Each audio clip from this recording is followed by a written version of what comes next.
Easter కి ముందు వారాన్ని Easter కి ముందు వారాన్ని మనము మట్టలాదివారము అంటాము. हाँ, तो आज से हम होली वीक बोलते हैं। उससे पहले वाले संडे को, इतवार को, हम ये बोलते हैं खजूरी इतवार। ఈ ఆదివారం నుంచి మరల ఈస్టర్ వరకు కూడా మనకి ఒక్కొక్క రోజు ఒక్కొక్క ప్రత్యేకమైన దినముగా మనకి ఒక్కొక్క విషయము అర్థమవుతా ఉంటాయి. ప్రతి దినాన్ని కూడా పరిశుద్ధ ఆదివారము, పరిశుద్ధ సోమవారము, పరిశుద్ధ మంగళవారము, బుధవారము, లక్షవారము, శుక్రవారము, శనివారము, ఆదివారముతో ముగించుకుంటాం మన పరిశుద్ధ వారాన్ని. आमीन। ये खजूरी इतवार के बाद का ये पूरा हफ्ता, ये पूरा वीक जो है, एक अलग तरीके से, एक नए अंदाज में, नए पैमाने में वही दिन रहते हैं, लेकिन जैसे उसका नाम थोड़ा बदल जाता है। जैसे होली मंडे, सोमवार, पवित्र मंगलवार, पवित्र बुधवार, पवित्र गुरुवार, पवित्र शुक्रवार, मतलब गुड फ्राइडे, और शांत सैटरडे, शांत शनिवार ऐसे बुलाया जाता है। तो हर एक दिन का इस हफ्ते में नाम थोड़ा सा बदल दिया जाता है। ఈ వారంలో కూడా మట్టల ఆదివారం ఒక ప్రత్యేక దినం అయితే, లక్షవారం అంటే బేస్తవారాన్ని ఒక ప్రత్యేక వారంగా ఒక వారం ఉంటది. మరి ఆదివారము ఈస్టర్ దినాన్ని 3 రోజులను కూడా ఒక ప్రత్యేక దినాలుగా పోల్చటం జరిగింది. ఎందుకంటే ఒక విశేషమైన ఒక ఒక న్యూస్ మనకు అందింది అక్కడి నుంచి. तो ये वीक में, ये पूरे हफ्ते के अंदर, सप्ताह के अंदर, जैसे अभी खजूरी इतवार एक महत्व वाला दिन बताते हैं, और गुरुवार को यानी के उस दिन मंडे बोलते हैं, पवित्र गुरुवार बोलते हैं, पुण्य गुरुवार बोलते हैं, उसको भी एक प्रत्येक रीति से बताया जाता है, एक अलग तरीके से। फिर शुक्रवार को गुड फ्राइडे बताया जाता है। तो वैसे ये हफ्ते में 3 दिन को बहुत महत्व देके हर कलीसियाओं में प्रार्थनाएं होती हैं, और उसका महत्व वहां पे ध्यान किया जाता है। స్తోత్రం. మరి సువార్త 21వ అధ్యాయంలో మనం చూసుకుంటే గనక యేసు క్రీస్తు వారు మరి యెరూషలేము ప్రవేశాన్ని, జయ ప్రవేశాన్ని మనం అక్కడ చూస్తా ఉంటున్నాము. हम देखेंगे मत्ती की सुसमाचार 21 अध्याय, रेफरेंस మళ్ళీ చెప్పండి కమల కుమార్ గారు. మత్తయి సువార్త 21వ అధ్యాయము 12, 13. 12 और 13, मत्ती का 21, 12 और 13 वचनों को अगर हम देखते हैं, तो जो खजूरी इतवार के द्वारा ही रिलेटेड हम आगे बढ़ेंगे। అయితే జయప్రవేశం జరగటం ఒకటైతే, ఒక వంతు అయితే, మరి ఎప్పుడైతే ప్రవేశించారో అక్కడ మరి యెరూషలేముని ప్రాంతంలో ఆ దేవాలయాన్ని చూసారో, ఆ చూసినప్పుడు ఆయన హృదయం ఎలా ఉంది అంటే ద్రవించిపోయినట్టుగా ఉన్నదండి. वो जैसे जय के साथ विजय प्रवेश, बराबर दीदी हिंदी में, विजय प्रवेश करते ही पहले उन्होंने परमेश्वर के भवन को यानी के मंदिर को देखा, तो उनका दिल एक बोझ से भर गया, उनकी आत्मा में उनको बहुत तकलीफें हुई। లూకా సువార్తలో మరి 19వ అధ్యాయము 41వ అధ్యాయంలో ఒకటి ఉంటుంది, 20:41. లూక్ 20:41, 19:41. लूका का 19 अध्याय की 21 आयत में भी हम देखते हैं, तो यहाँ पे भी उनके बारे में हम देख सकते हैं। ఆయన పట్టణమునకు సమీపించినప్పుడు దానిని చూచి దాని విషయము ఏడ్చి అని ఉంటదండి ఒక మాట. 19 का 41 वचन है, जब वह निकट आया तो नगर को देखकर उस पर रोया। हाँ, निकट आया तो वो नगर को ही देख के यीशु मसीह वहां पे रोए। वो बात को देख सकते हैं अपन लूका का 19 के 41 में। ఎందుకని ఏడ్చేంతగా ఆయన హృదయం ద్రవించిపోయింది అంటే, ఆ దేవాలయంలో క్రయ విక్రయాలు జరుగుతున్నాయంటండి. అక్కడ వ్యాపారం జరుగుతుంది అక్కడ. అది వ్యాపారం అంటే మామూలుగా కాదండి, విస్తృతంగా చాలా విపరీతంగా జరుగుతుందంట అక్కడ. वो इसलिए उनको दुख बोझ हुआ, रोना आंसू इसलिए आए कि वो पिता के घर में वहां पे बिजनेस चल रहा है, व्यापार चल रहा है, लेन देन की बातें चल रही है, पैसों की बातें चल रही है, बिक्री की बातें चल रही है, इसीलिए उनका मन दुख से भर गया वो रोने लगे, जैसे अपना भी मन कभी दुख से भर जाता है तो फटाफट अपने आंखों से आंसू निकल जाते हैं। వెంటనే ఈయనేం చేస్తున్నారంటే, ఆ దుఃఖాన్ని గాని, ఆయనకొచ్చిన హృదయంలో బాధను గాని చూసుకోలేక, ఆ వ్యాపారం చేస్తున్నోడిని ఎక్కడైతే ఆ పే ఏదైతే పక్షుల్ని అమ్ముతున్నారో అక్కడ గువ్వల్ని అమ్ముతున్నారో, అవి గాని లేకపోతే చిల్లరండి. మనం ఫారిన్‌కెళ్ళటానికి మన కరెన్సీని వేరే అక్కడున్న కరెన్సీగా మార్చుకుంటాం చూసారా? అటువంటి విధంగా అక్కడ యూదులు ఏం చేస్తారంటే, ఆ ప్రాంతంలోని చిల్లరంతా వచ్చిన వారికి వేరే వేరే ప్రాంతాల నుంచి వచ్చేవారుంటారు. వారందరూ తెచ్చిన ఈ కరెన్సీని ఇక్కడ చిల్లర రూపంలో పెట్టుకొని, దీన్ని వారికి తగినట్టుగా ఆ చిల్లర ఇస్తా ఉంటారు. అది అక్కడ జరిగే వ్యాపారము. हाँ, तो वहां पे क्या हो रहा है, कबूतर को बेचा जा रहा है और कुछ क्या बोलते हैं पैसे जो होते हैं, जैसे यहूदी लोगों का जो पैसा होता है, वो अलग अलग देशों के लोग आते हैं वहां पे बिजनेस करने, तो वो लोग वो पैसों को उसमें अदली बदली करना पड़ता है। जैसे अपन अभी अमेरिका जाना है या लंदन जाना है तो अपने को डॉलर्स में, अपने पैसों को डॉलर्स में या पाउंड्स में चेंज करना है। वैसा वहां के लोग जो भी देश के आते हैं, पहले उनको यहूदियों के तरीके से वह इजराइल देश के पैसे लेना पड़ेगा, पहले चेंज करके वहां पे बिजनेस करेगा। वो सब हो रहा है वहां, तो उनके मन में ये पैसों को लेके, व्यापार को लेके बहुत दुख हुआ। అయితే ఆయన హృదయంలో ఇంతగా బాధ ఎందుకొచ్చిందంటే 21:13 అంటున్నారు. నా మందిరము ప్రార్థనా మందిరం అనబడును అని వ్రాయబడి ఉన్నది. మీరు ఎందుకు నన్ను అన్యజనులకు ప్రార్థనా మందిరం అంటే, అందరూ వచ్చి అందరికీ క్రీస్తు ప్రభువు అని తెలుస్తుంటే, మీరు దాన్ని ఎలా చేస్తున్నారంటే దొంగల గుహగా చేస్తున్నారు అంటున్నారు.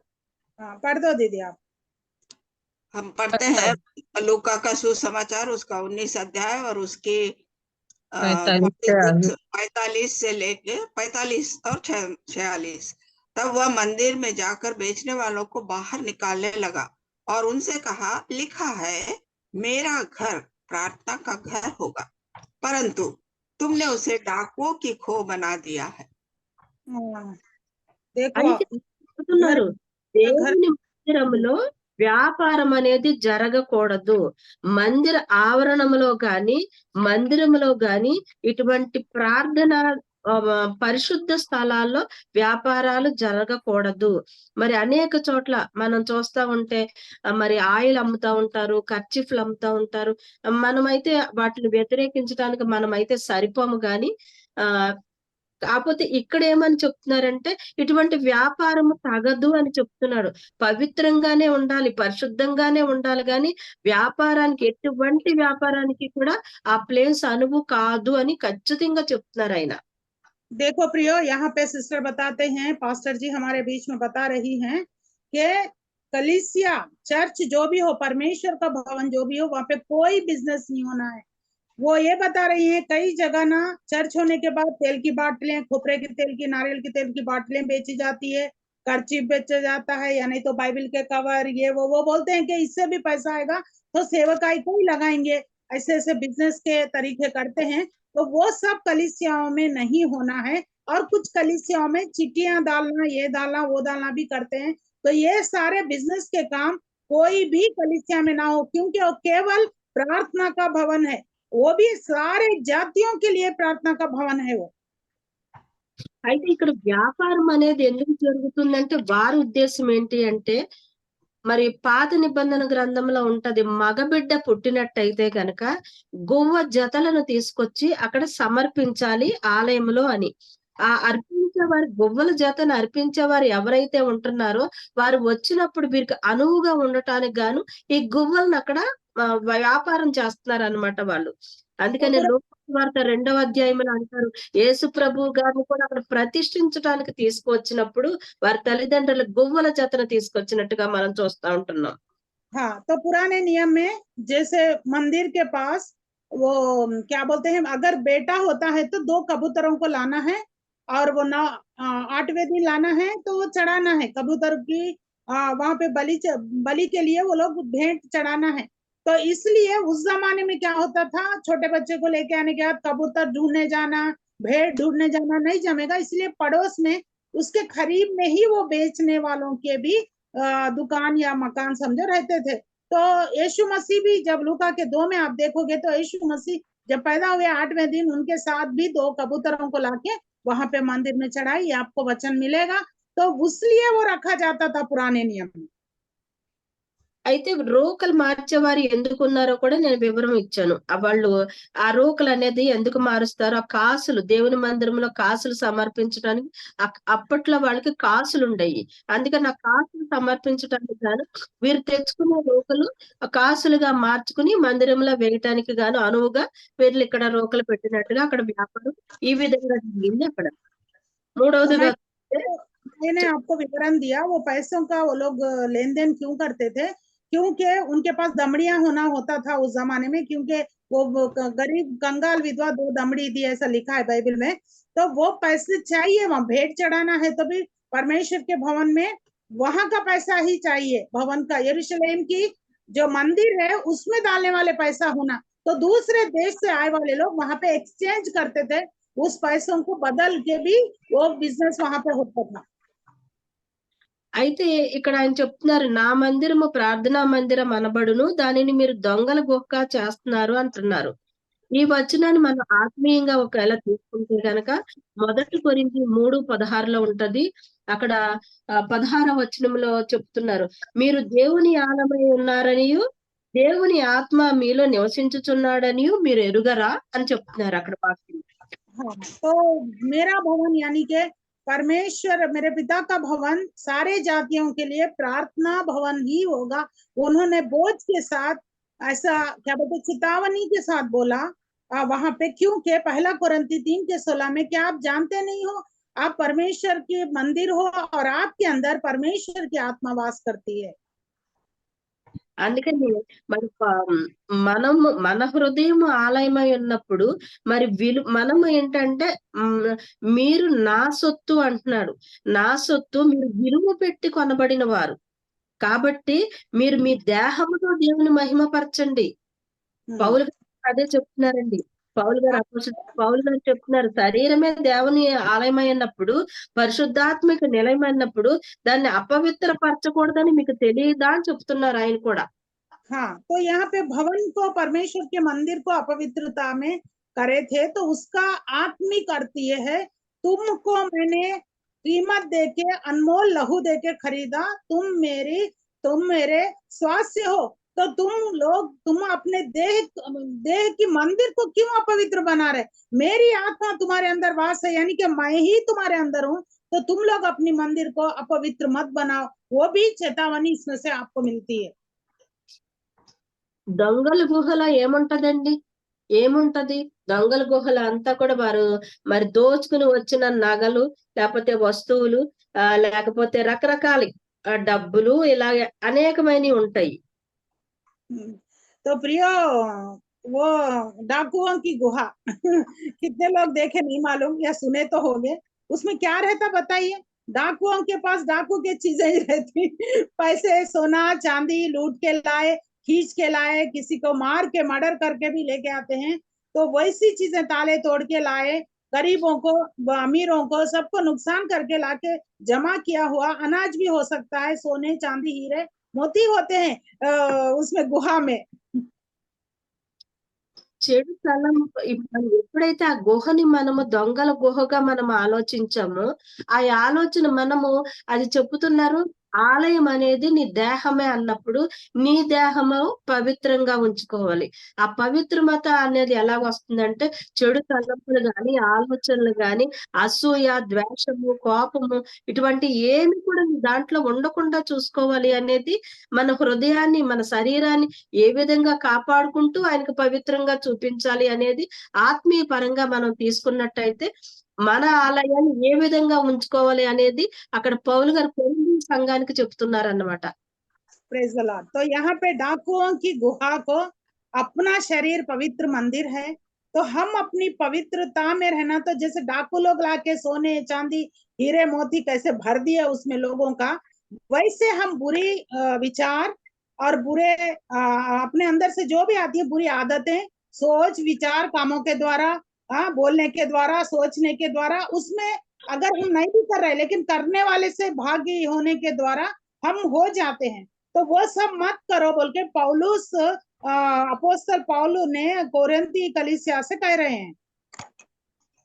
మరి మొదటి మన హృదయాన్ని అపవిత్రపరచుకోకూడదు అనుకుంటే, రెండోదిగా శరీరాన్ని కూడా అపవిత్రపరచుకోకూడదంటండి.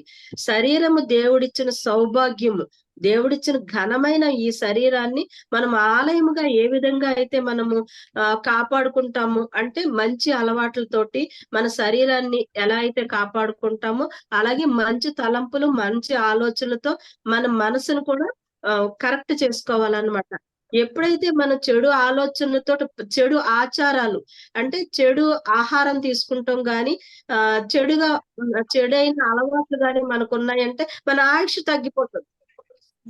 तो ये जो शरीर है हमारा, अपना शरीर, आपका, आपको, मेरा, मेरे को परमेश्वर की ओर से, वो तेलुगु का उत्तम मीनिंग तो नहीं बता पाऊंगी, लेकिन ये बहुत घन मतलब महत्व वाला चीज है। अपना देह हमारा ऐसे बेकार, ये शरीर मोटी हूँ ला पतली हूँ वो नहीं, ये बहुत अनमोल चीज है जो शरीर आपको दिया गया है।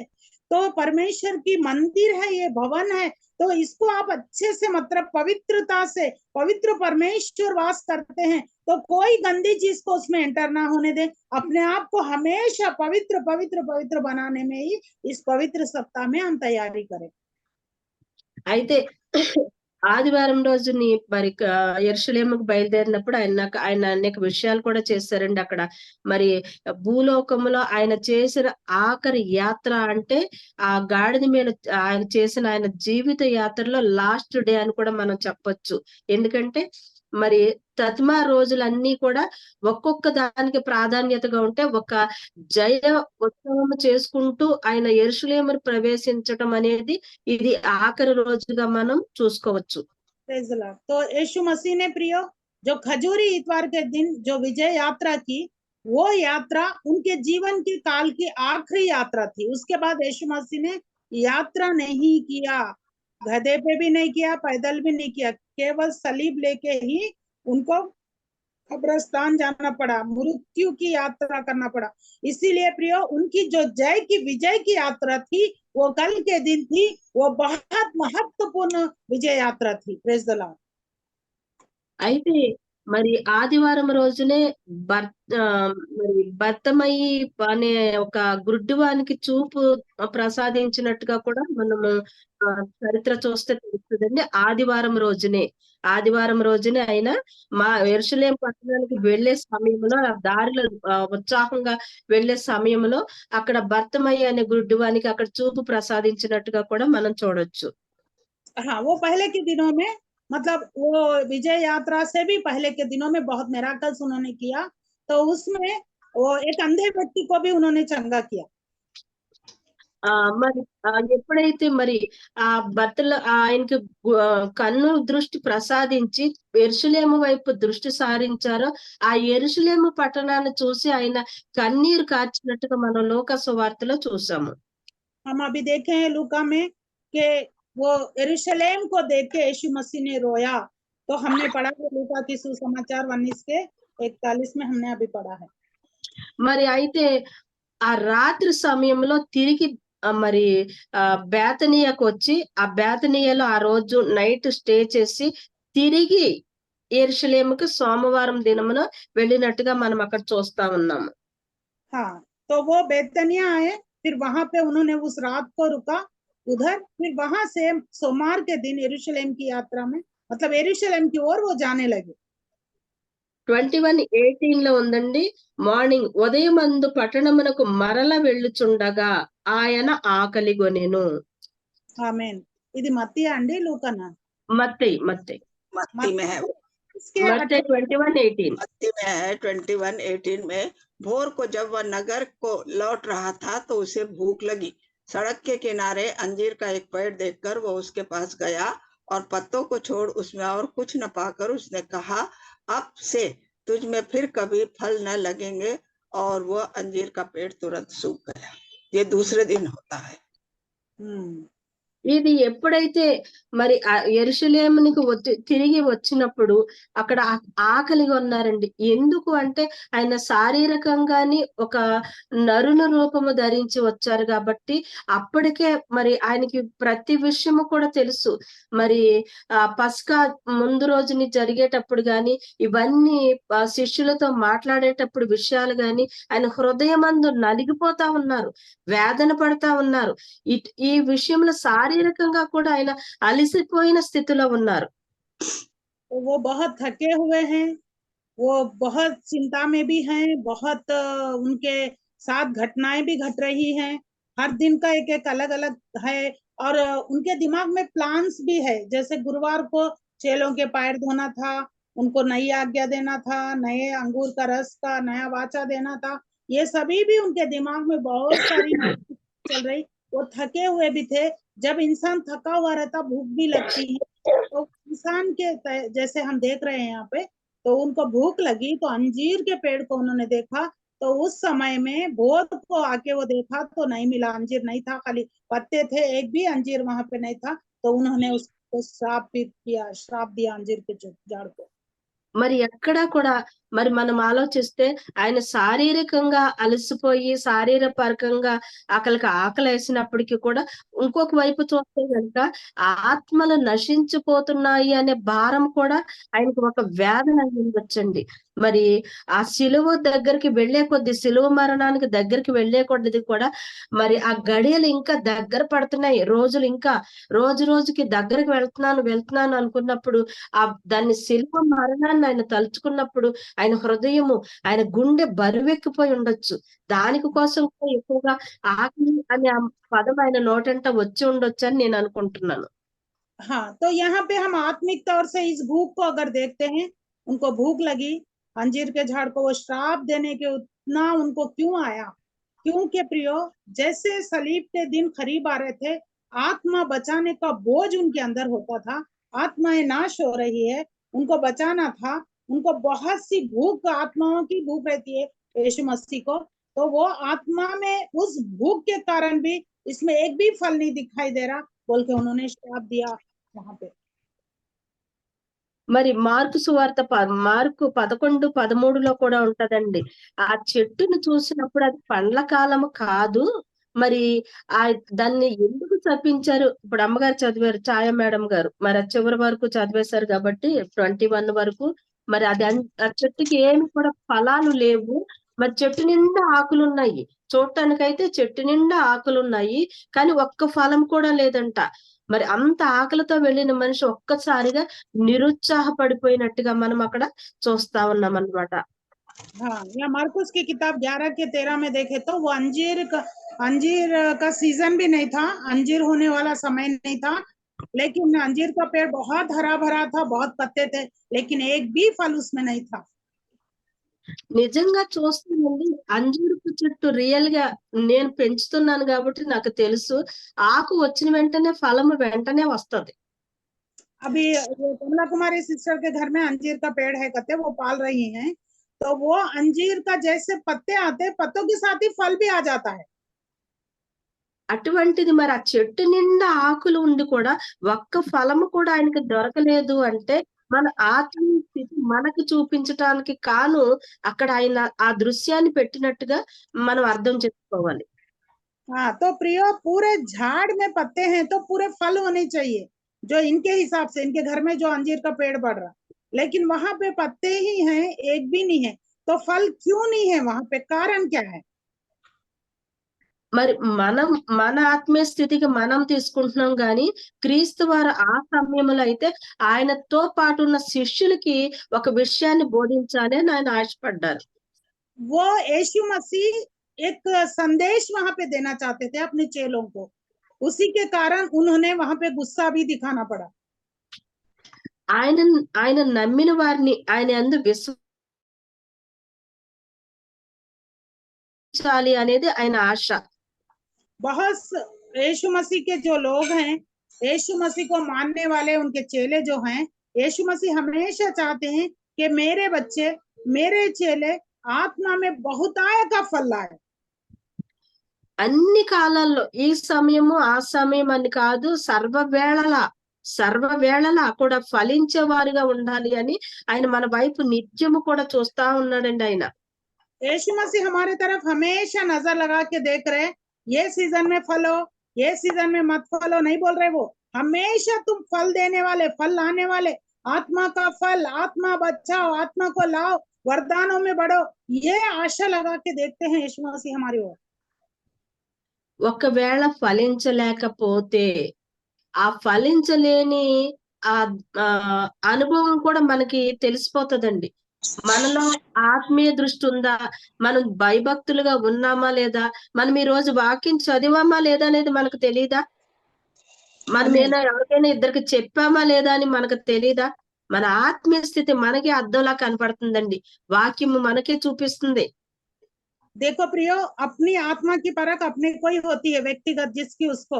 आज मैं बाइबल पढ़ी नहीं पढ़ी, मैं प्रेयर करी नहीं करी, मैं दुनियादारी में मिल गई क्या, आज प्रभु का समय मैंने चुराया क्या, मैं आज क्या किया क्या नहीं किया, पूरा आज रात को बैठ के आप लोग सोचेंगे, हर दिन रात को या सुबह उठते ही कल क्या क्या किया पूरा काउंट कर लेंगे, तो कहाँ गलती किए कहाँ सही किए, आपकी आत्मा खुद आपको बताती है। आप एक आईने के सामने खड़े हुए, आईने में देखे जैसा आपके धब्बे दाग सब आप ही को बता देता है।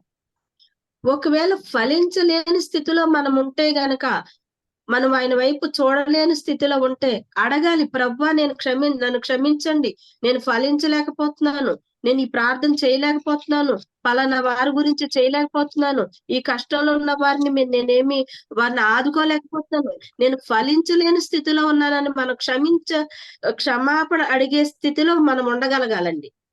हाँ, तो इसीलिए प्रियो, अगर हम आत्मा में बढ़ नहीं रहे, फल नहीं ला रहे, परमेश्वर के योग्य नहीं है, यीशु की पसंदीदा बच्चा नहीं बन पा रहे, बेटी नहीं बन पा रहे, तो प्रभु से मांगिए आज रात को आप लोग, प्रभु मैं आपकी इच्छा को पूरी करने वाली बनूं, मैं आपके दिल में मेरे लिए क्या योजना है मुझे बताओ, मैं वही करूंगी।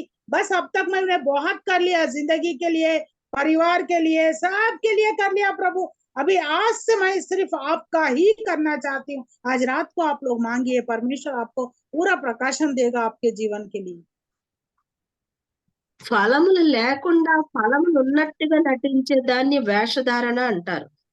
हाँ, जिसके पास फल नहीं है लेकिन फल है जैसा बताते हैं कुछ लोग, उसको वेशधारणा बोलते हैं। अब क्या है हिंदी में मालूम, नाटक नाटक, नाटक है वो।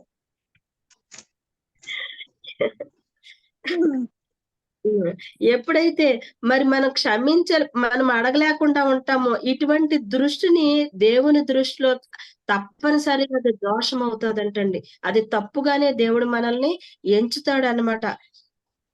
जो नाटक का जीवन करते हैं, जो नाटक जैसे एक एक्टिंग जैसा करते हैं ना जीवनों में, इधर मसीह में मैं बहुत बड़ी मसीह हूँ, मैं बहुत बड़ी लीडर हूँ, फिर उधर देखे तो कुछ भी नहीं है, दुनियादारी में मैं बहुत ज्यादा हूँ, तो वैसे लोगों को देखी जब परमेश्वर को बहुत बुरा लगता है, और बहुत आत्मा में, परमेश्वर की आत्मा में, जैसे वो अंजीर के झाड़ को श्राप देने का मूवमेंट का गुस्सा आया ना, वैसा आ जाता है।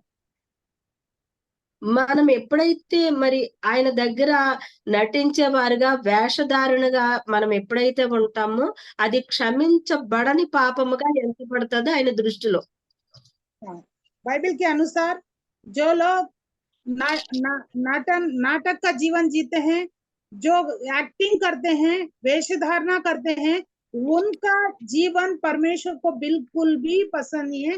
एक वचन है हिंदी में, अब क्या है नहीं मालूम, लेकिन वेश्याएं तो भी जाती है स्वर्ग में, मगर वे नाटक करने वाले नहीं जाते।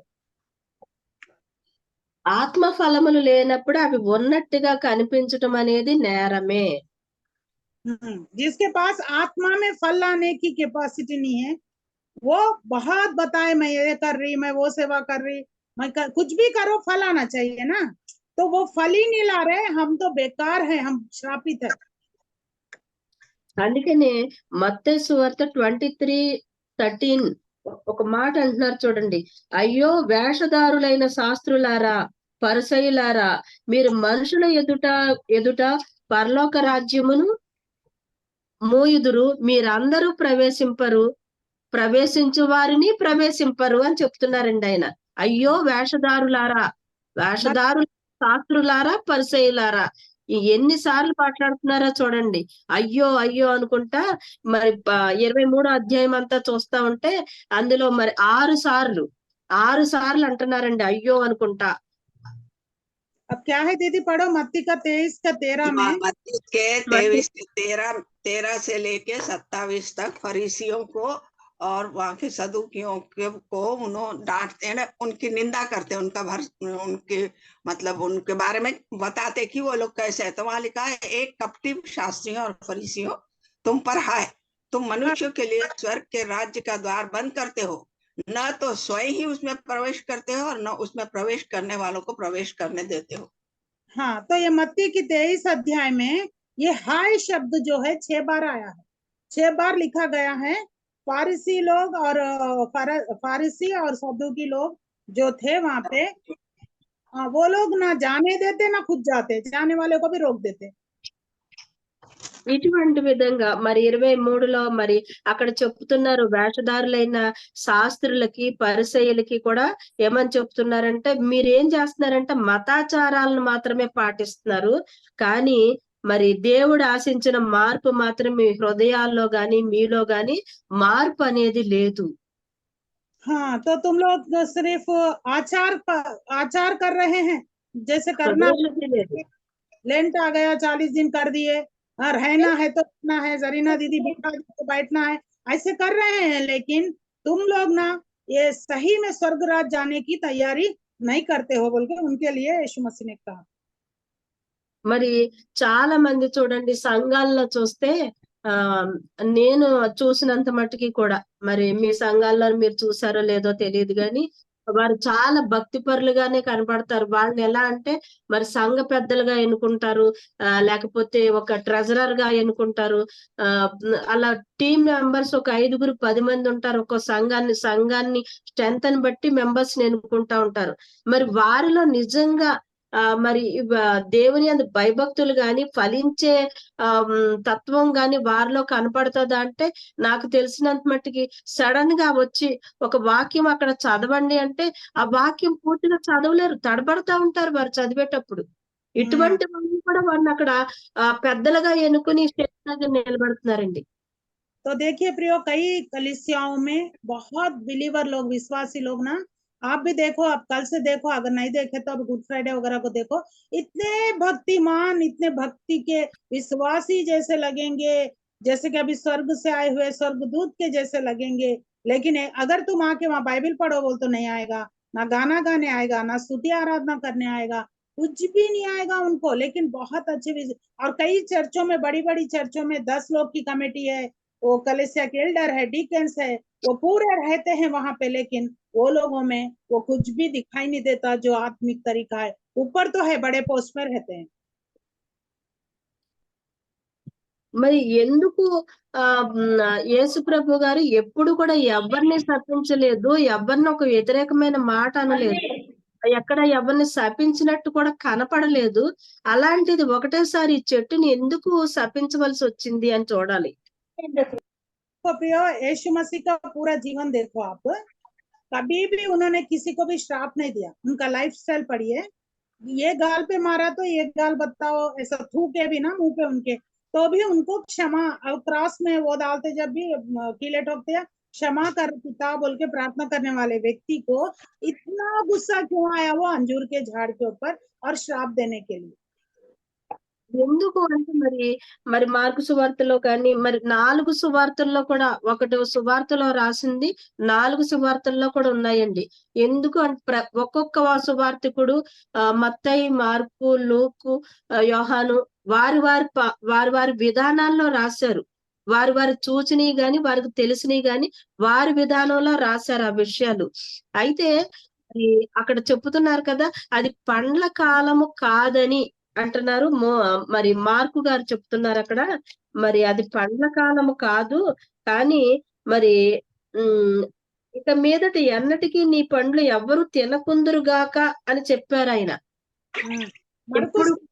अगर इस आयत को आप लोग पढ़ते हैं तो वहां पे लिखा है प्रियो कि वो फल का सीजन नहीं था, फल का मौसम नहीं था, लेकिन सिर्फ फल को, पेड़ को ही श्राप नहीं दिया, फिर कभी भी तेरा फल कोई नहीं ऐसा भी उन्होंने श्राप के वचन में मरकुस की किताब में लिखा हुआ है. ఆ రెఫరెన్స్ చెప్పండి సిస్టర్ ఒకసారి, అందరు రాసుకుంటారు. మార్క్ 11:13. मरकुस की सुसमाचार 11 के 23 को सब लोग लिख लो, बाद में पढ़ लेना. यहाँ पे कभी भी तेरा फल कोई नहीं खाएगा, ऐसा भी उन्होंने उस श्राप में ये भी ऐड किया है वहां पे. మరి मरकुस का ఇంత కోపం ఆయనకి ఎందుకు వచ్చింది नहीं, అంటే गलत है वो. मरकुस का कौन सा बोले सिस्टर, ఇంకొకసారి रेफरेंस చెప్పండి. का तेरा మార్క్ మేడం मरकुस हाँ, का मार्क 11:14, 13:14. 11:14 not 23, correct. यस, अब से तेरा फल कभी न खाए. ఎప్పుడు తినరు అంటే ఎందుకు ఇంత కోపం వచ్చింది దీనికి, ఎందుకు ఇంతగా శపించేశారు పండు దొరకపోతే అని. మరి శిష్యులు చాలా బాధపడిపోయారంటండి. మరుసటి రోజున వచ్చినప్పుడు చూస్తే ఆ చెట్టు ఎండిపోయినట్టుగా మనకు కనపడతా ఉంది. हाँ देखो प्रियो, तो वो श्राप उसी दिन दे दिए. चेलों ने बहुत ऐसा घबरा गए और वो लोग भी सोचने लगे कि यीशु मसीह ने ऐसे क्यों कहा. लेकिन दूसरे दिन जब वो लोग वापसी में देखते हैं तो अंजूर का पेड़ सूख चुका था. అందుకని అంటున్నారు, విశ్వాసులు అన్ని కాలాల్లో కూడా అన్ని సందర్భాల్లో కూడా ఆత్మ ఫలాలు ఫలించాలి అనేది వాక్యం చెప్తుందండి. హల్లెలూయా. గలతీ 22లో ఉంటాయి ఆత్మ ఫలాలు. ఈ ఆత్మ ఫలాలు ఫలించేవారుగా ఉండాలి. ఆయన దృష్టిలో యోగ్యమైన వారిగా మనం కనపడాలి. ఆ అంజూరపు చెట్టు ఫలించిన దానికి ఎక్కడైతే ప్రక్కకు పడిపోయిందో, కానీ మనమైతే నిలబడే వారిగా ఉండాలి. ఆయన దృష్టిలో, ఆయనకి దృష్టిలో మనం యోగ్యులుగా ఉండాలి అని ఆయన కోరుకుంటున్నారు. इसलिए प्रियो, हम भी यीशु मसीह के लिए ऐसे बने, हमेशा फल लाने वाले बने. जैसे गलतियों के 5:22 में है, प्रेम, आनंद, शांति, वो पूरे 9 फल है वहां पे. वो 9 फलों में अगर हम फलते गए, हमारे अंदर वो फल को लाए, तो वो फल ही आत्माओं को भी जीत के लाएंगे हमारे द्वारा. हम हमेशा झगड़ेलू स्वभाव से रहेंगे, हमारा घर ही नहीं खोलेंगे तो कोई आ ही नहीं पाएगा. आपका प्यार, आप कहीं जाते नहीं, मिलते नहीं, घर खोलते नहीं, जाते नहीं, घर में पड़े रहते हैं, तो लोगों को कैसे आप ला पाओगे. तो जाओ, एक रास्ते देखो और उनके पास आत्मा में फल हो और लेके आओ. यीशु मसीह चाहता है कि फल ही हो हमें. అందుకే అక్కడ చెప్తున్నారు చూడండి, మత్తయి సువార్త 3:10లో ఉంటది. ఇప్పుడే గొడ్డలి చెట్ల వేరున పెట్టబడి ఉన్నది కనుక మంచి ఫలము ఫలించని ప్రతి చెట్టు నరకబడి అగ్నిలో వేయబడతదని. ఇంతటి కఠినమైన శిక్షకి వెళ్లకుండా ఉండాలనేదే ఆయన చిత్తం అండి మన పట్ల. तो वहां पे मत्ती के 3:10 में लिखा है, एक बार छाया दीदी पढ़ देंगी. तो एक पेड़ के पास क्या बोलते थे वो हिंदी में, कुराड़ी कुराड़ी कुराड़ी है, तो वो पेड़ काट दिया जाएगा और आग में जला दिया जाएगा. जो फल नहीं लगता, जो पेड़ सही नहीं है, उसको काट के, वो बहुत जल्दी होने वाला है. इसीलिए सभी लोग अपने आप को तैयारी करना है. మరి మనం లూకా సువార్త 18వ అధ్యాయంలో ఒకసారి చూస్తే అక్కడ పరిసయ్యుడు సుంకరి ప్రార్థనలు మనం చూస్తా ఉంటాము. మరి ఆయన ఎంత ఉన్నతంగా తన్ను తాను హెచ్చించుకుంటూ ప్రార్థన చేశాడో, ఈ సుంకరి ఎలాగైతే ఆకాశం వైపు కన్నెత్తి చూచడానికి కూడా ఆయన ధైర్యం సరిపోక గుండ్లు బాదుకుంటూ మరి ఎలాగ తగ్గించుకుని తన్ను తగ్గించుకుని ఏ విధంగా ప్రార్థన చేశాడో మనం చూస్తా ఉంటున్నాం. మరి ఇక్కడ ఎవరికి ఫలించిన ప్రార్థనగా మనకు కనపడుతుంది. प्रियो, लूका के 18 अध्याय में 2 लोगों की प्रार्थना रहती वहां पे.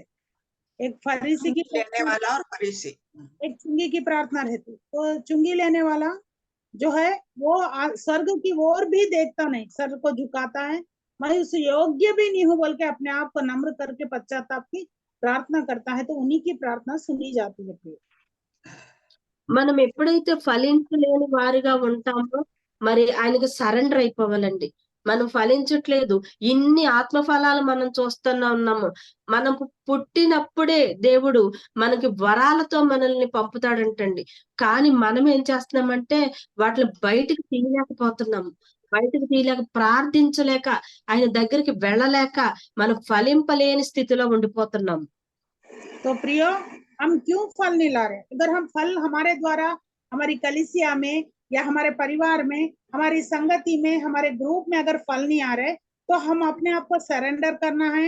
और जब आत्मा में हम जन्म लेते हैं तो पूरे फलों से, वरदानों से परमेश्वर हमें तभी भर देता है. लेकिन उसको हम बढ़ने नहीं देते, अपने आप को नम्र नहीं बनाते. परमेश्वर को सरेंडर करना है, अपने आप को, प्रभु मैं नहीं कर सकती, मेरे से ये नहीं हो रहा, मेरे में ये गलती है, निकाल। अभी तो मैं ये होली वीक में छाया दीदी और मैं कल डिस्कस कर रहे थे हम दोनों, मैंने बोला दीदी से, दीदी मैं ये हफ्ता पूरा मेरे अंदर अभी क्या क्या है वो सब निकाल दे प्रभु, और पवित्र बना, पवित्र वीक में बोल के मैंने मांग रही हूँ। तो ऐसे हमको तैयार होना है प्रिय। దానికే మహిమ. हाँ, నేనండి అంటారు వేషధారణ అనేది దేవుని దృష్టిలో ఎంతో ఘోరమైన పాపముగా ఎంచబడిందండి ఖచ్చితంగా. तो जो नाटकीय जीवन जो है वो परमेश्वर की नजर में बहुत गुनाह है और बहुत बड़ा पाप है। మరి అందుకనే చెప్తున్నారు, మరి మత్తయి సువార్త చెప్పాను కదా 3:10లోని, మరి ఫలించే ప్రతి చెట్టు కూడా నరకబడి అగ్నిలో వేయబడుతుందండి. అగ్నిలో వేయబడుతుంది. మరి చిన్న ఉదాహరణ చెప్పి నేను ముగించేస్తాను. సమయం అయిపోయింది కాబట్టి. మరి Yes. ఒక సేవకునికి చాలా సంవత్సరాల తర్వాత ఒక 8 సంవత్సరాల తర్వాత అనుకుంటా ఒక పాప పుట్టిందంటండి. ఒక పాప పుట్టిందంట. తల్లిదండ్రులైతే భక్తిగా ఉంటున్నారు. ఈ పాప అయితే ఎదుగుతుంది. ఒకతే కూతురు కదా! చాలా రోజుల తర్వాత పుట్టింది అని చెప్పి ఆమెకి చాలా గారం పెట్టేస్తున్నారు. లాడ్ చేస్తున్నారనమాట. లాడ్ చేస్తా ఉంటే ఆమె ఏం చేస్తుంది, ఈ లాడ్‌ని బట్టి నేను ఏం చేసినా నా తల్లిదండ్రులు కాదనరు కదా అని చెప్పి ఆమె లోకంలో పడిపోతా ఉన్నది. ఆ లోకంలో ఉన్న స్థితిలో మరి ఒకరోజు ఇంటికొచ్చినప్పుడు తల్లి అడుగుతుందంటండి. ఏ తల్లి ఎక్కడికెళ్ళొచ్చావు ఏంటి అంటే, నేను ఎక్కడికెళ్ళలేదులే నా ఫ్రెండ్స్‌తో ఎళ్ళొచ్చాను అని పడుకుందంటండి. फिर कैसा करूं? तेरे से मैं जोड़ फिर यहाँ से बंद कर। Thank you Lord. Kamakshi mute करो, कामाक्षी म्यूट करो। Okay okay okay. तो हमारे कमला कुमारी सिस्टर एक कहानी बता रहे हैं। शादी के 8 साल बाद एक पासवान को, जब तक बच्चे नहीं थे, उनको 8 साल के बाद एक बेटी हुई। वो बेटी बढ़ रही है और बाहर जाती, खेलती, आती, सो जाती, बेटा क्या करके आई, क्या बोल, तो कुछ भी जवाब नहीं देती, बस वो अपने अंदाज में। और ये लोग भी एक ही बेटी 8 साल के बाद हुई ना, बहुत लाड प्यार में उस लड़की को पाल रहे हैं। అయితే ఆ పాప పడుకుని నిద్రపోతుంటే ఒక స్వప్నం వస్తుందంటండి. ఒక కల వస్తుందంట. మరి డ్రీమ్‌లో ఆమె ఏమి చూస్తుందంటే, ఒక దేవదూత వచ్చి ఆ పాపని చేయి పట్టుకుని తీసుకెళ్తా ఉన్నది. నడుస్తా, నడుస్తా, నడుస్తా ఉందంట. మంచి అందమైన బిల్డింగ్ కనపడిందంటండి. तो वो लड़की को एक सपना आ रहा है, क्या आ रहा है, वो सो गई है खेल खेल के आके, तो उसको एक सपना आ रहा है, एक स्वर्गदूत आया है और वो लड़की का हाथ पकड़ के उसको ले जा रहा है ऊंची बिल्डिंगों में, एक सुंदर बिल्डिंग में उस लड़की को लेके गए। ఆ పాప అడుగుతుంది, ఈ ఈ హౌస్ ఎవరిది అని అడుగుతుందంటండి. ఆ దేవదూత అంటుంది, ఇది మీ డాడీది. ఇది మీ డాడీ మీరు చేసిన సేవకి మరి ఇంత మంచి బిల్డింగ్ కట్టబడింది. ఇంకా లోపల మంచి క్రేన్, ఒక కిరీటం ఉన్నది లోపల. ఆ కిరీటానికి ఒక్కొక్క వజ్రము, ఒక డైమండ్ పెట్టబడతా ఉందంటండి.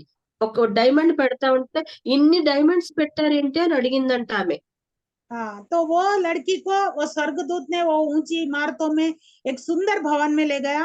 उस भवन इतना सुंदर है कि पूछो मत, ये किसका भवन है? वो लड़की ने सवाल किया स्वर्गदूत से, तो ये आपके पिताजी का है, जो आपके पिताजी ने दुनिया में सेवकाई की ना, बहुत ज्यादा मेहनत की, काम किए, तो सेवकाई के कारण उनको ये भवन मिला है। तो उसके अंदर एक बहुत बड़ा सुंदर मुकुट क्राउन है, उसके अंदर एक एक एक एक एक एक डायमंड लग रहा है, हीरा उसमें जुड़ रहा है। तो एक एक हीरा एक एक समय में जुड़ रहा है, तो ये क्यों जुड़ रहे हैं? वो लड़की ने सवाल किया स्वर्गदूत से। ఆ దేవదూత అంటుందంట, మీ నాన్నగారు సంపాదించే ఒక్కొక్క ఆత్మకి ఒక్కొక్క వజ్రం పెట్టబడుతుంది అని చెప్తున్నారంట. हाँ, तो वो स्वर्गदूत बोल रहा, तेरे पिताजी जो पृथ्वी पे एक एक आत्मा को बचा रहे हैं, एक आत्मा को बचाए तो यहाँ पे मुकुट में एक हीरा जुड़ रहा है। అది చూసి బయటకు వచ్చిన తర్వాత దాని పక్కన ఇంకొక బిల్డింగ్ ఉందంట. ఆ బిల్డింగ్ లోకి తీసుకెళ్ళిందంట. और वो स्वर्गदूत ने वो बाजू की भी भवन में उस लड़की को लेके चले गया, उसके बाजू वाले में। మరి ఆ పాప అడుగుతుంది, ఈ ఇల్లు ఎవరిది? చాలా బాగున్నది, దానికంటే ఇది ఇంకా అందంగా ఉన్నది కదా, ఇది ఎవరిది అని అడిగిందంటండి. उससे भी बहुत सुंदर है ये मकान, ये किनका है, ये भवन किनका है, वो लड़की पूछ रही है। దేవదూత చెప్తుంది, ఇది మీ అమ్మగారిది. మీ అమ్మగారు ये చేసిన కన్నీటి ప్రార్థన. ఎంతో మంది ఆత్మలు రక్షించారు. ఎంతో మంది బిడ్డల గురించి దినము కూడా ఆమె మోకాళ్ళుండి ప్రార్థన మరి కన్నీటి ప్రవాహంగా ఉంటానే ఉంటది. అందుకని ఇంత అందమైన బిల్డింగ్ కట్టబడింది అని చెప్పారంట. हाँ, वो जो पहले वाले भवन से भी ये भवन और सुंदर है। ये किसका है? उसने स्वर्गदूत से पूछा। तो ये आपकी माता का, माँ का है, क्योंकि आपकी माँ घुटनों पे आके प्रार्थना करती थी, आंसू बहा बहा के आत्माओं को जीतती थी, तो उनके लिए परमेश्वर ने ये भवन बनाया है। ఆ పాప అడుగుతుంది, మరి నాకేది, నా ఇల్లు ఎక్కడుంది అని అడుగుతుంది. ఇక్కడ డాడీది ఉంది, ఇక్కడ మమ్మీది ఉంది, మరి పక్కన నాది కూడా ఉంటదని ఆశపడింది ఆమె. तो वो लड़की क्या समझे, अभी मेरे पापा का भी बहुत सुंदर भवन था, उसमें क्राउन था, मुकुट था, उसमें हीरे थे, और मेरी माँ का भी जो सुंदर भवन है, इसमें भी बहुत सारी चीजें हैं। अब इसके बाजू मेरा ही होना चाहिए ना, मेरा भवन कहाँ है? उसने स्वर्गदूत से सवाल किया उस लड़की ने। రా, నీది చూపిస్తాను రమ్మని చెప్పి ఆ గేట్ ఓపెన్ చేసుకుని బయటకు తీసుకెళ్తా ఉందంటండి. బయటకు తీసుకెళ్తుంటే ఇదిగో ఇదే నడు అంటే ఆమె కింద పడిపోతా ఉందంటండి. కింద పడిపోతా ఉందంటే ఆమె కాళ్ళు భూమి మీద నిలబడట్లేదంట. ఏదన్నా ఆసరా చేసుకుని ఏదన్నా పట్టుకుని నిలబడదాము అంటే ఉండలేకపోతుంది. ఆ పైనుంచి కిందకి పడిపోతా ఉన్నదంట. ओहो हो, तो वो लड़की को चल तेरा भी मकान, मेरा मकान बताओ, मेरा कहाँ है, गड़बड़ी कर रही थी। तो ठीक है बोल के उसको लेके वो स्वर्गदूत उसमें से वो महल में से जंप किया और ले जा रहा था। तो वो ऊंचाई पे है ना वो बिल्डिंग, तो नीचे आते जब इसके पैर नहीं रुक रहे, वहां जमीन नहीं है, तो गिरते गिरते गिरते जैसे जमीन पे आ रही है। అలా ఉన్న సమయంలో కొంత సమయానికి ఆమెకి ఏడ్పులు, చాలా వేదనతో ఏడ్చే ఏడుపులు, పళ్ళు కొరకటము, మమ్మల్ని మేము ఎందుకు వచ్చేసాం ఇక్కడికి, ఎందుకు ఎందుకు ఎందుకు అని వాళ్ళ కేకలు భయంకరంగా వినపడుతున్నాయంటండి. तो उस समय में जब वो गिर रही थी ना ऊपर से, तो बहुत सारे लोगों के आंसू बहाना, दांत कतरना, ऐसे ऐसे उनको चिल्ला रहे थे, हमें छोड़ो, इसमें से निकालो निकालो, हमको क्यों डाल दिया गया यहाँ पे, हमको जलन हो रही है, निकालो, ऐसे चीख और पुकारें सुनाई दे रही थी। ఆ ఏడుస్తున్న సమయం ఆ భయంకర దృశ్యం చూసేటప్పటికి ఈమెకు ఒక్కసారి మెలకు వచ్చి టక్కన లేసుకొచ్చిందంటండి. वो सब भयंकर स्वप्न देख के वो लड़की चिल्ला के जोर से नींद में से उठ के बैठ गई। వాళ్ళ మమ్మీ వచ్చి అడుగుతున్నారు, ఏమమ్మా ఏం కల వచ్చింది, ఏం భయపడ్డావా అని ఆమెను హగ్ చేసుకుని అడుగుతా ఉంటే ఆమె చెప్తా ఉన్నది, నాకు ఒక కల వచ్చింది, మరి నేను ఇది చేశాను అంటే తల్లి చెప్తుందంటండి, నువ్వు పుట్టినప్పుడే నేను దేవునికి సమర్పించాను, నువ్వు మాట వినట్లేదు, కాబట్టి దేవుడు నీకు దర్శనాన్ని చూపించాడు అని చెప్పిందంటండి ఆమె. तो बेटा ऐसा वो सपने में उठ के रोने लगी, तो उसकी माँ ने बोला क्या कुछ बुरा सपना आया क्या? बोलता हाँ माँ ऐसा सपना आया। तो बोली कि मैं, तू पैदा होते ही मैं परमेश्वर को समर्पित करी थी, तू परमेश्वर को समर्पित बेटी है बोल के उन्होंने कहा। అయితే ఆ సండే తల్లిదండ్రులతో పాటు పాప కూడా చర్చికి వెళ్ళిందంటండి. చర్చికి వెళ్ళినప్పుడు అక్కడ మరి ఆసియా ప్రాంతం నుంచి అక్కడ మిషనరీ ఒక ఆయన వచ్చి వాక్యం చెప్తా ఉన్నారంట. ఏమని చెప్తున్నారంటే, మాకు ఆసియా ఖండంలో ఎవరు వాక్యం చెప్పేవారు లేరు, ప్రకటించేవారు లేరు, మాకు బైబిల్ లేవు, మాకు వాక్కు చెప్పేవాళ్ళు లేరు, వచ్చారు అంటే మళ్ళీ వెనక వస్తారని ఒక నమ్మకం లేక ఎవరూ రావటం లేదు అని ఆయన ఎంత వేదనతో చెప్తా ఉన్నారంటండి. तो वहां पे एक मिशनरी अफ्रीका देश से आए, और वो ये बोल रहे थे, एशिया से आए, और वो प्रचार कर रहे थे कि हमारे एशिया में सुसमाचार देने वाले, बाइबल देने वाले कोई भी नहीं है, हमको वचन नहीं मिलता, कुछ नहीं मिलता बोल के वो प्रचार करके उनके देश का बोझ वहां पे बता रहे थे। అక్కడికి వెళ్తే వస్తారు అన్న నమ్మకం లేదు అని తెలిసినప్పుడు కూడా ఈ పాప తీసుకున్న డెసిషన్ ఏంటంటే ఆ తల్లిదండ్రులతో చెప్తుంది, అమ్మా నేను వెళ్తాను అక్కడికి, నేను వెళ్తాను. इस लड़की ने खड़ी और निर्णय लिया कि मैं जाऊंगी उस देश को, मैं जाऊंगी, वहां से वापस भी आने की गारंटी नहीं है, तो भी मैं जाऊंगी बोल के इकलौती बेटी 8 साल बाद पैदा हुई, उस लड़की ने मिशनरी का अपना जीवन समर्पित किया।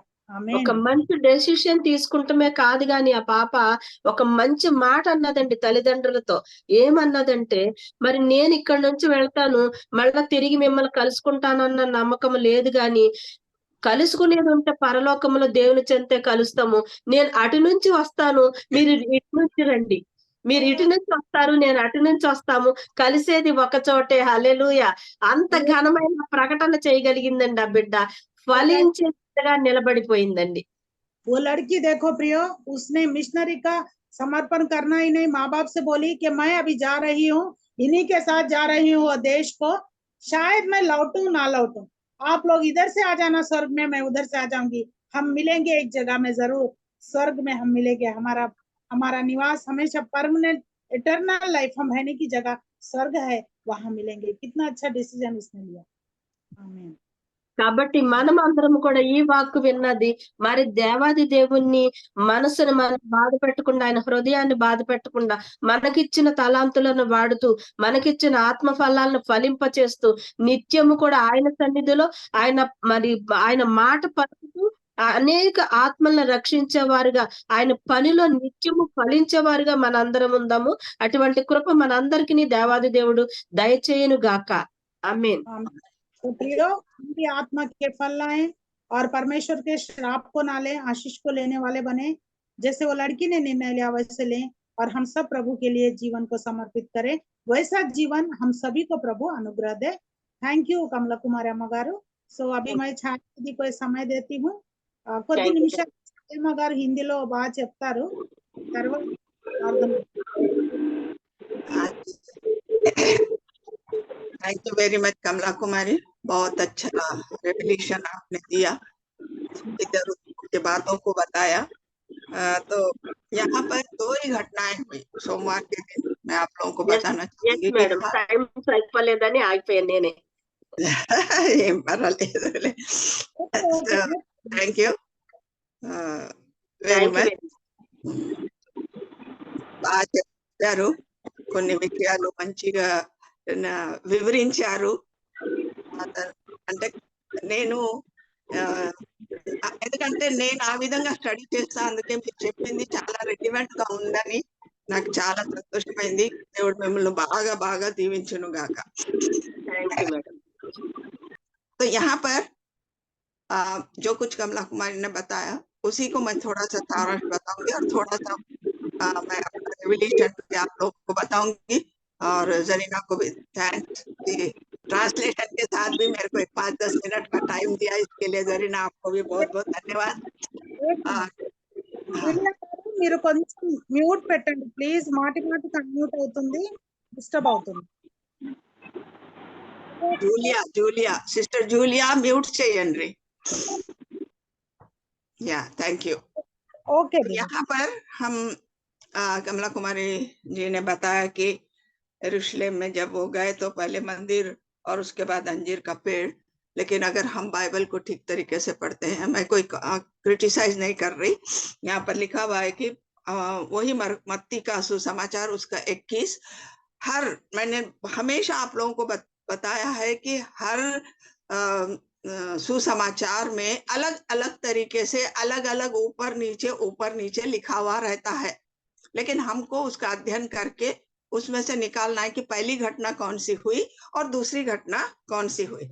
तो जब परमेश्वर कल हमने पाम संडे मनाया, खजूरी इतवार को मनाया, तो हमने क्या देखा, यहाँ पर लिखा हुआ है मरकुस का 11, अगर उसका 11 वचन हम पढ़ते हैं तो वहां पर कोई घटना नहीं हुई. वो जय जयकार हुआ और वहां पर उनका सत्कार हुआ, उनको राजा बनाया गया, हमने सब वो बातें कल सुनी. 11वें वचन में लिखा है वो यरूशलेम पहुंचकर मंदिर में आए उन्होंने सिर्फ, और चारों और सब वस्तुओं को देखकर 12 के साथ बैथेनिया को वापस चले गए, क्योंकि सांझ हो गई. उस दिन कुछ नहीं हुआ, उस दिन उन्होंने कुछ नहीं किया, सिर्फ वो देख के वहां से चले गए, देख के वहां से वापस बैथेनिया को चले गए. अब हम आएंगे मत्ती का सुसमाचार उसका 21 अध्याय और उसकी 18वीं आयत. देखो वहां लिखा हुआ है भोर को यानी सवेरे सवेरे उठ के वह नगर को नगर कौन सा नगर, जेरूशलेम नगर था, तो जेरूशलेम नगर को भोर में लौट रहे थे. वे सवेरे सवेरे बैथेनिया से लौट रहे थे और तब उन्हें भूख लगी मरकुस में आएंगे हम, वहां लिखा हुआ है कि दूसरे दिन जब वे बैथेनिया से निकले तो उनको भूख लगी। तो ये दोनों गॉस्पल्स को हमको एक साथ जोड़ के पढ़ना है कि भोर यानी बैथेनिया से सवेरे जब वो निकले और निकल के वो यरूशलेम नगर की ओर आ रहे थे, उस समय उनको भूख लगी। तो यहाँ पर बहुत सी बातें हमारे सिस्टर कमला कुमारी ने बताई है, आप लोग को थोड़ा और अच्छा समझ में आए इसलिए मैं बताना चाह रही हूँ कि यहाँ पर सवाल ये उठता, परमेश्वर को भूख क्यों लगी? पहला क्वेश्चन, परमेश्वर को भूख क्यों लगी? वो तो अपने मित्र के घर में थे, मार्था और मरियम के घर में थे, और मार्था तो हमेशा उनकी सेवा करने के लिए पकाने यानी किचन में ही रहती थी होगी, शायद पकाना खिलाना यही उसकी सेवा थी। तो उसने रात में भी पकाया ही होगा कि परमेश्वर आए हैं, तो उसने खाना पीना तो तैयार किया ही होगा। तो बगैर खाना खिलाए तो वो नहीं रह सकती, क्योंकि उसकी सेवा ही वो थी। इसके बावजूद यहाँ लिखा हुआ है कि उन्हें भूख लगी थी। तो क्या क्या उसने खाना नहीं दिया? क्या उनकी सेवा शुश्रूषा नहीं की? क्या उनका पाहुनाई नहीं की? क्या उनका अच्छी तरीके से आतिथ्य नहीं किया? बहुत सारे क्वेश्चन अगर हम पढ़ते हैं ना तो हमारे मन में ये क्वेश्चन उठते हैं।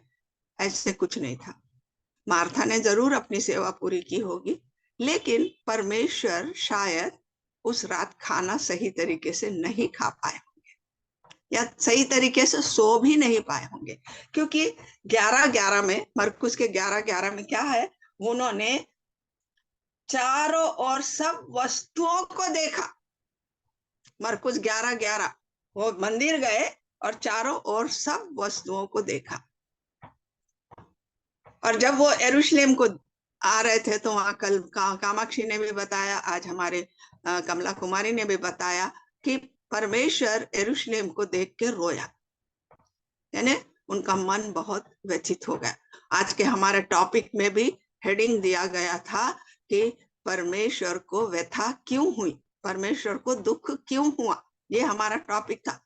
तो यहाँ पर जो परमेश्वर ने जब यरूशलेम को देखा और विशेष रूप से उस मंदिर को देखा और उसकी दशा को देखा, तो उनको बहुत तकलीफ हुई, बहुत दर्द हुआ और वो रोए भी। ये उनकी व्यथा थी और उन्होंने उस दिन कुछ नहीं किया, वापस आ गए। तो कमला कुमारी ने उसके बारे में भी बताया। तो पहली घटना जो हुई वो थी अंजीर के पेड़ को श्रापित करना। अंजीर के पेड़ को श्रापित करना। बहुत सी बातें हमारी बहन ने वहां पर बताई। मैं एक ही बताना चाहती हूँ कि यहाँ पर परमेश्वर ने को उसने फल रहित था वो झाड़, इस बात का दुख नहीं हुआ। जो अंजीर का पेड़ है वो इस्राएली लोगों का प्रतीक है। अंजीर का पेड़ इस्राएली लोगों का प्रतीक है, विशेष करके फरीसियों का और फरीसियों का, शास्त्रियों का, इनका ये नहीं था, क्योंकि परमेश्वर को पता था, उसमें लिखा है कि वो क्या, वो फल का समय नहीं था बल्कि लिखा है। तो परमेश्वर को नहीं पता था क्या फल का समय नहीं है? कमला सिस्टर ने भी बताया कि हमेशा पत्ते लगने से पहले फल आता है, और अंजीर का एक विशेषता ये है कि पत्ते आने से पहले ही फल आते हैं, और इस्राएल में इसको पहला फल कहा जाता है। बहुत थोड़े फल आते, बहुत थोड़े से फल आते, लेकिन आते जरूर है, और उसके बाद पत्ते निकलने लगते हैं। तो ये पहला फल होता है, और पत्ते निकलने के बाद पत्ते के साथ फिर दूसरे फल आते, वो दूसरा फल, दूसरा सीजन, यानी उसी साल का पहला फल और दूसरा फल, ऐसे यहूदी लोग वो लोग बोलते हैं। तो जब परमेश्वर ने देखा कि यहाँ पर पत्ते हैं तो पहला फल तो जरूर होगा। पूरा सीजन का समय नहीं था, पूरा फलवंत होने का समय नहीं था, लेकिन पहले फल का समय था। ध्यान दीजिए, पहले फल का समय था, और पहले फल का समय था तो परमेश्वर ने चाहा कि चलो मैं जाके वो पहले फल में से ही थोड़े फल खा लूं।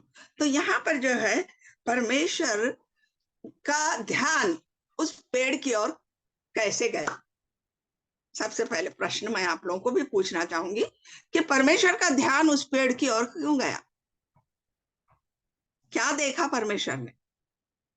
हरे भरे पत्तों को उन्होंने देखा, और उनका ध्यान आकर्षित हुआ। आकर्षण, पत्तों के कारण आकर्षण वहां पर हुआ, लेकिन जब नजदीक जाके उन्होंने देखा तो वो झाड़ जो था फल रहित था, है ना, वो फल रहित था।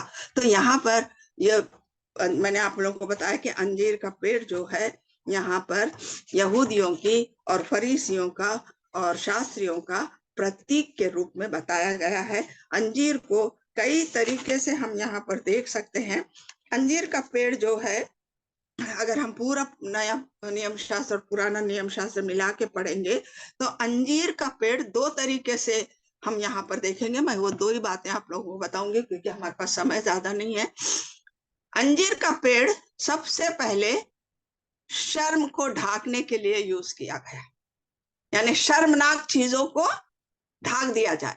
आदम और हवा ने जब पाप किया और जब उनको उनकी नग्नता उनको समझ में आई, तब उन्होंने क्या किया, अंजीर के पत्तों को छिल जैसे भी बुने होंगे, जो भी करे होंगे, अपने कटी को बांध लिया ताकि उनकी नग्नता परमेश्वर को ना दिखाई दे। तो अंजीर का पेड़ नग्नता को छुपाने का दर्शन है। पत्ते, पत्ते मैं बोल रही, पत्ते। और अब यहाँ पर झाड़ देखो, हरा भरा दिख रहा, मतलब वो भी किसी चीज की नग्नता को छुपाने के लिए वहां पर हरा भरा दिख के उनको आकर्षित कर रहा था। और दूसरी बात जो है, अंजीर का पत्ते जो है वो फरीसियों की और यहूदियों की एक क्या बोलते सो ये है कि फरीसी और यहूदी और शास्त्री लोग, कमला कुमारी ने बहुत अच्छा बताया इसलिए मैं बहुत डिटेल में नहीं बताऊंगी, उनके शोपुटा, दिखावा, नाटक, उन्होंने वेश धारणा तेलुगु में बोले गए, उन्होंने वेश धारणा का मतलब है कपट, नाटक, दिखावा। हमारी हिंदी में बहुत सारे शब्द हैं, दिखावा। ये फरीसी और यहूदी लोग क्या करते थे, दिखावा करते थे। उन्होंने बहुत अच्छा बताया कि वो लोग अपने आप को धार्मिक बताते थे, अपने आप को बहुत क्या बोलते सो पुण्यवान बताते थे। और यहाँ तक कि अगर किसी महिला की छाया उनके ऊपर गिरती थी तो वो लोग घर जाके स्नान करते थे। अगर आप बाइबल पढ़ेंगे तो पता चलेगा, यानी इतना अपने आप को पवित्र समझते थे। लेकिन सच में वो कैसे थे, वही अंजीर के हरे पत्ते जो इंसान को सिर्फ आकर्षित करते हैं, लेकिन अंदर सब खोल है, पोलम पोल है, अंदर कुछ नहीं है। उनके अंदर फल नहीं थे, उनके अंदर फल नहीं थे। फल का मतलब है परमेश्वर के वचनों को अपने अंदर धारण करना, वचनों के अनुसार अपने चलना और वचनों के अनुसार अपने जीवन को बिताना। इसलिए परमेश्वर बोलते हैं, मत्ती का शायद मेरे ख्याल से 23 है, मत्ती का 23 और उसका 23 अध्याय वचन ही होगा वो, मेरे को एग्जैक्ट याद नहीं, हाँ 23 ही है, वो भी कमला कुमारी ने बताया। वो लोग कैसे कपटी थे बोले तो, तुम पुदीने, सौंफ और जीरे का दशमांश देते हो, परंतु तुमने व्यवस्था की गंभीर बातों को अर्थात न्याय, दया और विश्वास को छोड़ दिया है। दिखावा था ना, हम तो सौंफ का भी दशमांश दे रहे, हम जीरे का भी दशमांश दे रहे, हम तो सारी बातें कर रहे, लेकिन क्या करना चाहिए था उनको, प्रेम, दया, सच्चा न्याय और सच्ची विश्वास में उनको जीना था। ये उनके अंदर नहीं थे, ये सारे फल है वो उनके अंदर नहीं थे। तो अंजीर का पेड़ जो वहां यहाँ पर दिखाया गया है, और इसीलिए यीशु मसीह दुखित हुए और इसीलिए उन्होंने उसको शापित किया। अब यहाँ पर देखो, परमेश्वर क्वेश्चन है कि परमेश्वर ने शाप देने वाले नहीं, उन्होंने तो हमेशा आशीष देने के लिए बैठे थे, आज भी आशीष दे रहे। और पापी से पापी इंसान भी अगर पलट के उनके पास जाता है और पश्चाताप करता है तो परमेश्वर उसको खुले दिल से उनके जो प्यार है, अपरिमित अपरंपार जो प्यार उनका है, उससे उनको माफी भी देते हैं और फिर से अपने पास बुला लेते। ऐसा परमेश्वर शाप क्यों दिया? तो वहां पर शाप जो है वो उस फल को नहीं दिया गया, वो शाप उस झाड़ को नहीं दिया गया। शाप भी एक सादृश्य है, एक प्रतीक है। किस बातों का? तुम्हारे अंत के समय में तुम्हारी दशा क्या होगी। अगर हम, एक दृष्टांत है, शायद वो मत्ती के पुस्तक में ही लिखा हुआ है कि एक बागवान होता है और उसके अंदर वो बोलता है कि, मैं वचन मेरे पास नहीं है अभी, मैं आपको बताऊं क्योंकि बोलते समय मेरे को याद आ जाता है। मत्ती 21 में आप पढ़ लीजिए। क्या हाँ कहते हैं 31 के ऊपर। हाँ हाँ, थैंक यू दीदी। मैं वही मत्ती में है बोल रही मैं। मत्ती का कौन सा है? 23। हम्म, मत्ती का 23। यहाँ पर एक फल रहित अंजीर का पेड़ बोल के लिखा है, तो वहां वो बागवान होता है। हाँ, अंजीर के पेड़ का उदाहरण यहाँ दिया है। अंजीर के 28 दृष्टांत से 28 21 का 28 में पढ़िए। 31 28 का 28 मत्ती का। जी। जी, एक मिनट। हाँ, मैं निकाल रही हूँ वही। दृष्टांत 2 पुत्रों का है जो है। नहीं नहीं, 2 पुत्रों का नहीं, उस अंजीर के पेड़ का जो 3 साल से उसको पूरा खाद अच्छा। पानी डाल रहे थे और उसको और बढ़ा रहे थे और उसको सब करते थे। और जब बागवान का मालिक आता और उसको पूछता, हम ढूंढ लेंगे बाद में, और आके हाँ उसको पूछता कि मैं 3 साल से इसको देख रहा हूँ, इसको पानी डाला जा रहा, खाद पानी डाला जा रहा, लेकिन ये फल नहीं है, फल रहित है, तो इसको काट दो। तो वो मालिक क्या बोलता कि 1 साल का वक्त दे दो मुझे, 1 साल का वक्त दे दो, और मैं देखूंगा कि अगर 1 साल में भी ये फल नहीं दिया तो मैं इसको काट दूं। तो वो है फल रहित होने का रीजन, कि परमेश्वर हमको चांस पे चांस दे रहा कि तुम फल दो, तुम फल लाओ, तुम फल लाओ। लेकिन अंत के दिनों में भी जो न्याय होगा, उस समय अगर आपके फल नहीं दिखाई देंगे तो परमेश्वर क्या बोलेगा? काट दो, काट दो। वो है यहाँ पर फल रहित होने का यहाँ पर उदाहरण, यहाँ पर यानी सादृश्य यहाँ पर दिया हुआ है। वो पत्ते जो है, वो पत्ते जो है बिल्कुल भी उसका बांझपन से उन्होंने नहीं कुंठित थे।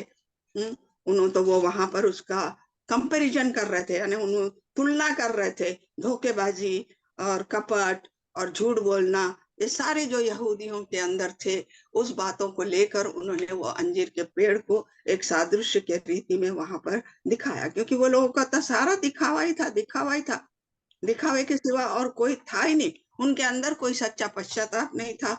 वो लोग अपने पापों के कारण, अपने दिखावे के कारण वो लोग पश्चाताप भी नहीं कर रहे थे और कुछ नहीं कर रहे थे। तो हमको इन बातों से हम क्या सीखते हैं कि यहूदी लोगों को फल रहित केवल धार्मिकता दिखाने से लदे पत्तों को देखा तो उन्हें निराशा हुई। आज हमारी और भी परमेश्वर उसी नजरों से देख रहे हैं। जब हम ये 7 दिन उपवास कर रहे हैं और सारी बातों की शिक्षा ले रहे हैं, हमको अपने आप को परखना है। क्या हम यहाँ पर बैठे हैं सिर्फ दिखावे के लिए?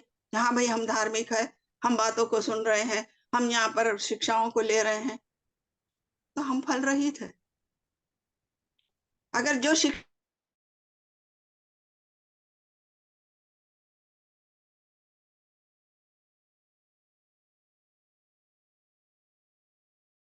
आप फल से भरा हुआ फलवंत ऐसे अंजीर का पेड़ होगे, वरना आप भी फल रहित होंगे। तो हमको क्या करना है? हमको फल दिखाना है। जैसे कि इन्होंने भी बहुत अच्छे से बहुत सी बातें अच्छी बताई। हमको दुनिया की नीतियों की शिक्षा नहीं लेना है, यानी दुनियादारी की नहीं, भौतिक चीजों की शिक्षा हमको नहीं लेना है। हम जरूर दुनिया में रहते हैं, लेकिन हमारे चाल चलन इन बाइबल के में लिखी हुई वचनों के अनुसार होना चाहिए। ये बाइबल हमारे लिए नीति वचन है। ये पूरा बाइबल सिर्फ एक नीति वचन का अध्याय ही हमारे लिए नीति वचन नहीं है। ये पूरी बाइबल हमारे लिए नीति वचन है।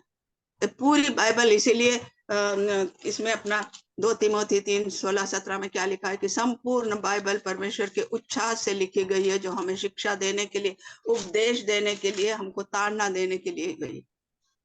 और अगर हम इस बाइबल के वचनों पे चलेंगे तो हम क्या होंगे? और जैसे कि आखिरी में एक कहानी उन्होंने सुनाई, सचमुच बहुत अच्छी कहानी उन्होंने सुनाई, कि अगर हम फल नहीं दिखाते हैं, परमेश्वर के वचनों के अनुसार नहीं चलते हैं, हमारे अंदर फल नहीं है, तो उन्होंने वहां बताया कि जब वो नीचे जा रही थी, मतलब कहाँ जा रही थी? नर्क की ओर जा रही थी।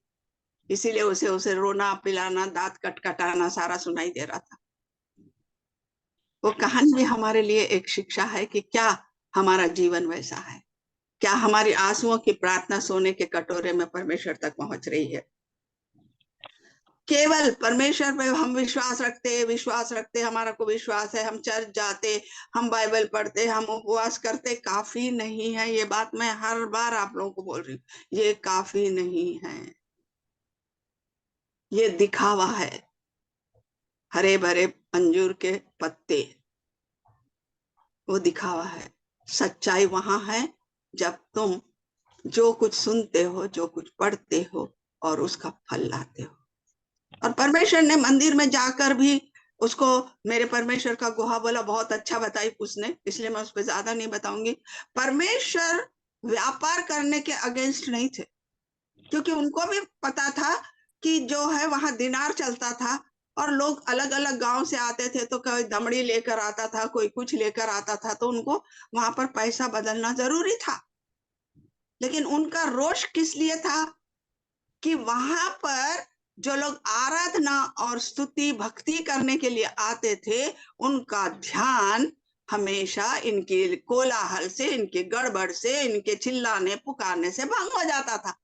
वो लोग परमेश्वर की आराधना सही तरीके से नहीं कर पाते थे, क्योंकि इन लोग इतना पुकारते थे, इतना गड़बड़ करते थे। बेचने वाले, हो सकता कुछ अन्य जाति के भी लोग उसमें व्यापार करने के लिए होंगे, उनको तो पता ही नहीं था। तो परमेश्वर का रोष वहां पर बहुत अच्छे से कमला कुमारी ने बताया है, इसलिए मैं उसको नहीं, लेकिन मेरा रिविलेशन है कि सबसे पहला रीजन था कि आराधना में भंग होता था, स्तुति में भंग होता था। लोग एकाग्रता से वहां पर आराधना और स्तुति नहीं कर पा सकते थे। उनका ध्यान बार बार, जैसे अपने घर के आजू बाजू अगर बैंड बाजा बज रहा है तो क्या प्रार्थना कर पाएंगे हम? नहीं ना, पूरा ध्यान बढ़ जाएगा।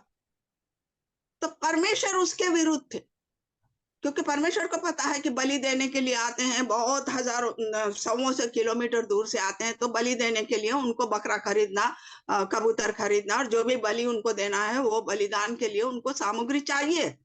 और वो लोग 8-8 दिन 10-10 दिन यात्रा करके लाते हैं, आते हैं, तो रास्ते में वो अगर भेड़ भी लाते हैं तो मरने की चांसेस है, गुंजाइश है, तो उनको खरीदना पड़ता था। लेकिन व्यापार बाहर होना चाहिए, मंदिर के अंदर नहीं। इसीलिए परमेश्वर क्या बोले कि चोरों की गुफा, बहुत अच्छे से उन्होंने एक्सप्लेन किया। लेकिन वहां पर एक रीजन और भी था कि हमारी आराधना और स्तुति इन सारी बातों से भंग होती। तो हमको चाहिए कि जब भी हम आराधना और स्तुति करते हैं, एकाग्रता में जब हमको बैठना है, तो हमारे आजू बाजू ऐसा वातावरण होना चाहिए जो शांति से हमको परमेश्वर की ओर ले जाए। बहुत सी बातें हैं, फिर कभी हमारे को चांस मिलेगा तो हम और इसके ऊपर डिस्कस करेंगे। समय के कमी के कारण ना कमला कुमारी भी शायद कुछ बातों को नहीं बता पाई, और वैसे मैं भी बहुत सारी बातों को नहीं बता पाती, लेकिन जो जरूरी थी वो मैंने आप लोगों को बताई। तो परमेश्वर कमला कुमारी को बहुत अच्छा बताने के लिए आशीषित करे, हम सबको सुनने के लिए, जरीना को ट्रांसलेशन करने के लिए, परमेश्वर सभी को बहुत अच्छा आशीषित करे। अब मैं चाहूंगी कि हम थोड़ा समय, मैंने पहले दिन आप लोगों से कहा था कि हम 8:30 बोलते हैं, लेकिन हमेशा ये 8 दिन उस टाइम को हम फिक्स नहीं रहेंगे। और जो गुड फ्राइडे का है उस दिन तो बराबर हमारे 9 बजने वाले हैं, क्योंकि 7 वानियों के ऊपर हमको करना। तो सब लोग तैयार रहिए हमेशा कि हमारे सभा 9 बजे के आसपास ही खत्म होगी। जो भी करना है आप 7:30 बजे से पहले कर लो। तो हम थोड़ा सा यहाँ पर फीडबैक लेंगे, और हमारे पास जो नए लोग जुड़े हैं, तेलुगु वाले ఎవరైనా ఉన్నారా? कमला कुमारी